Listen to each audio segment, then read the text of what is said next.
আসসালামু আলাইকুম। এই আপুটার পেজে ঢুইকা অনেক কিছুই দেখলাম। অনেক সুন্দর ছবি আঁকতে পারে। আর ১ম ছবিটা দিলাম আমার মোবাইল থেকে, এই ছবিটা দিছি। সেম ভাবে আপু নিখুঁতভাবে আর্ট করে দিছে।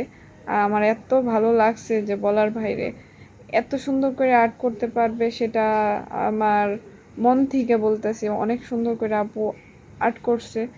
আর এরকম আর্ট মনে হয় আমার লাইফে ১ম-ই দেখলাম। আর কিছু ক্লিপগুলো আপুর কাছ থেকে নেওয়া। আর এখনও আমার হাতে এই জিনিসটা পচাই নাই। আর এই জিনিসটা অনেক সুন্দরই হয়েছে।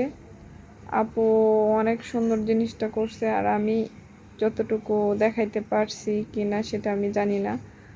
আমার আর আমার জামাইয়ের ছবিটা অনেক সুন্দর হয়েছে। আপু অনেক সুন্দর করে আর্ট করতে পারে। এমন আর্ট কই পাওয়া যায় আমি জানি না। আপুটা অনেক সুন্দর করে আর্ট করতে পারে। আমি আমার লাইফে ১ম দেখলাম যে এইভাবে সুন্দর করে আর্ট করতেছে। অনেক সুন্দর করে আর্ট করছে। ছবির থেকেও অনেক সুন্দর হয়েছে দেখতে। আমার কাছে অনেক ভাল লাগছে। আর এই ১ম বিয়ের ২ বছর পর এই ছবিটা আর্ট করাইলাম। কেমন হইলো না হইলো সবাই কমেন্ট বক্সে জানাবেন। ফেসবুক থেকে দেখলে একটা ফলো করে দিবেন।